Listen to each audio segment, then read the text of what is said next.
I think the subject of friendships is rather interesting. There's a lot of other words you can use for friendships. I mean, it can be relationships. It can be, other kinds of friendships. As an example, I mean, you have casual friends, and you have people you see from time to time, and you enjoy seeing them. Some you may not enjoy seeing, but at the end of the day, you have a relationship of sorts with them. And then you have closer and closer friends over a period of time. I feel that friendships are something that one has to work at. And when I say work at it, it's not like it's laborious, but it's really a labor of love. It's a labor of caring, a labor of concern. It's making that extra phone call, trying to get to see somebody. Somebody gets ill, and do you have sympathy and feel badly for them, and so forth and so on. There's just a ton of things, but I do think that the old saying, or if it's not an old saying, it should be an old saying, that is that you're lucky if you have just a few friends in your entire life, and I guess that means a few great friends, because we all have lots of relationships and lots of people we know, and when you see that person, you're stimulated by that person, et cetera, et cetera. But the real deep friendships are ones that you hold close to your heart, and you also hold close to your brain. And what I mean by that is that great friends will overlook weaknesses, will overlook certain problems and circumstances, because the friendship itself is so strong and so indelible that when a sign of weakness comes up, or even a disagreement, you can get past it, because the time spent with that person developing that friendship, that really close friendship, supersedes the problems. It overcomes the problems. This is the same thing that's true in the relationship when you're married. When you're married, or you have a long-standing relationship, there are certainly things that you're not, pleased about, or you're wondering about, and I guess when you're dating your wife, or the beginning of a relationship, you look in the mirror and you want to look a particular way, you want to feel a particular way, you're getting ready for that, for that interaction with that person. And then as time goes on, after you've been married for a while, or you're dating for a while, or you've been friends for a while, you may not look in the mirror quite as much, or you may not care, that you look a particular way, et cetera, et cetera. I think friendship is different than that. I think friendship is having a number of common denominators, a number of things that you I don't want to say necessarily agree on, but a number of things that you can discuss and either change their minds, or they can change your mind, and it happens seamlessly. It's something that occurs because you have regard for that person, or that person stimulates you in a way, and you can trust their word, you can trust what they say. So I think great friends, really close friends, are few and far between. And there are criteria to great friendships. Time is one of them. You don't become a great friend with somebody because you've had a really nice conversation with them 2 or 3 times. It's something that happens over a long period of time. So time is a factor. Your view of things is a factor. How I see the world, how I see my immediate surroundings. Do we agree or disagree on some of those things? Interestingly enough, geography has something to do with it. Do I have access to that person? Am I going to see that person, often? And if not, the advent of Zoom and all these other technologies help. But there's nothing like seeing a person in person. There's nothing like getting together and feeling that vibration that's so that happens with great friends. So geography, the whole idea of your view, the whole idea of time, and then context. The context in which you met somebody. What did that do to stimulate a close friendship? I was a coach, and had lots of athletes over the years. And some of those athletes I actually consider my friends. Now, some athletes, I don't discount them. I don't say they're not friends, but some of them I've become very close to. And those friendships have grown because of all those other things.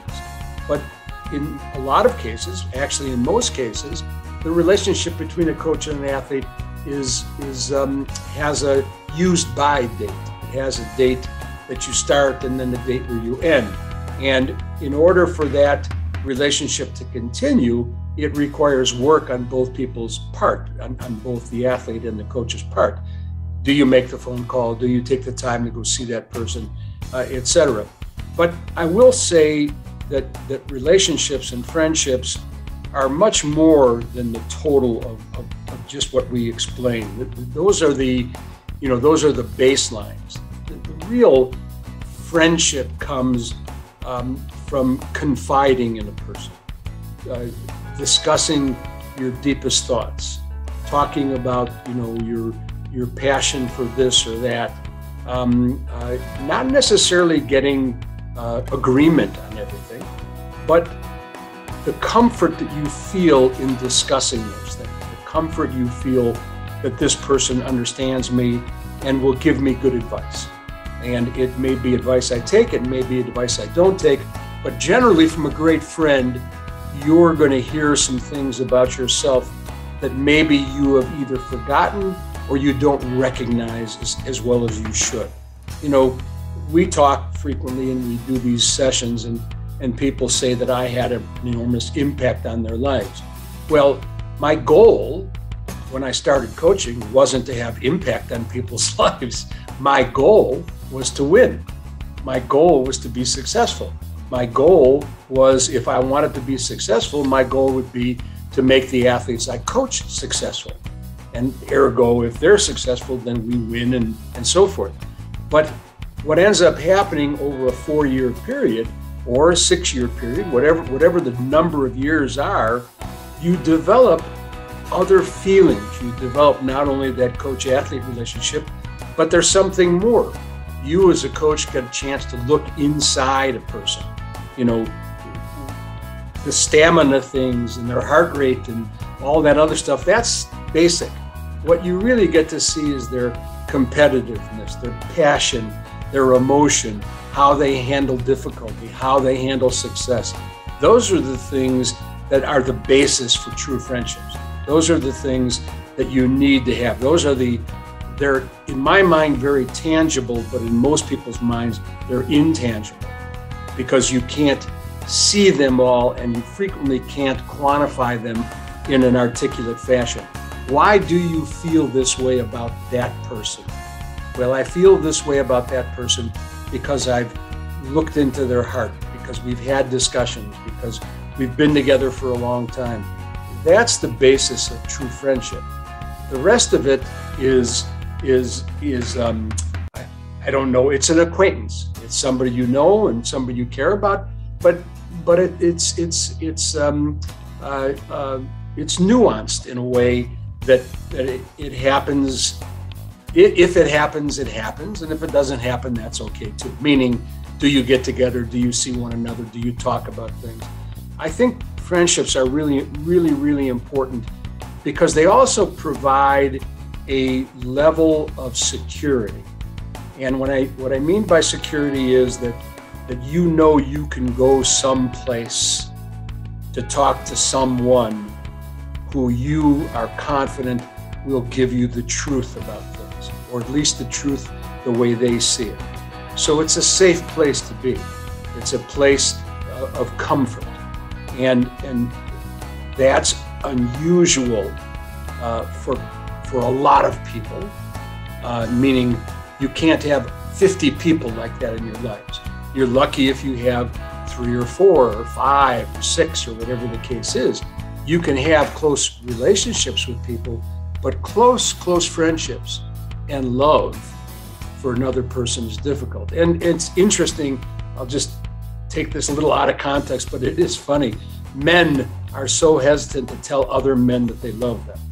And men are so hesitant to kiss another man, and I don't mean necessarily on the lips, but on the cheek or on the side, or hug them in some way, because men, have been fed a load of garbage over the years that they have to act a particular way, and I don't see that. I see something completely different than that. I was very fascinated with Danny Aldridge's comments on in one of the interviews, where he said that I looked forward to Coach hugging me. It was like, I'm done competing. I did the best I could, and now the coach is going to hug me. So I want to do well, because I really long for that hug. That's friendship, and friendship, like a lot of things, doesn't have it may have a dictionary definition. But those are just words. Words are different than feelings, and feelings are difficult to explain. So at the end of the day, you are fortunate, you are lucky to have 2 or 3 safe places, 2 or 3 safe people, 2 or 3 safe houses of sorts, where you can go to get information and to check your ego at the door, and just get together and talk about things the way they are, not the way that you want them to be, or the way that you're demanding somebody tells you, but you want to hear the truth, and you want to hear, and you want to know it's coming from a place of affection, and a place of caring, and a place of friendship. And to me, friendships are, I don't know, for the want of a better word, I would say almost holy. They're just so incredibly important, and so meaningful, and so wonderful. And when you have it, you don't want to ever lose it. You want to keep it alive as long as you live, and maybe even beyond. But the bottom line is that friendships are a staple, a necessity, an absolute goal and objective, to have that feeling, that emotion. It's I don't know, in sports, when teams win, they stand up and say, we're number one. Well, you're not number one. The team is number one. You just happen to be part of it.